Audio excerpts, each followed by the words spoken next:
Hi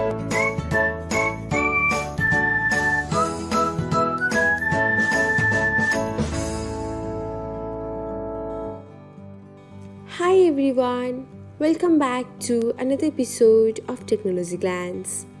In this video, I'm going to guide you through how you can make your Threads accounts public. So, let's get started. Watch till the end and don't forget to subscribe to Technologyglance by hitting the subscribe button and press the bell icon so that you'll never miss another update. Without further ado, let's get started. First of all, open the Threads app on your device. Now, tap on your profile icon. Next, select the hamburger menu. After that, you can find privacy option. Tap on it and then toggle off the button beside private profile.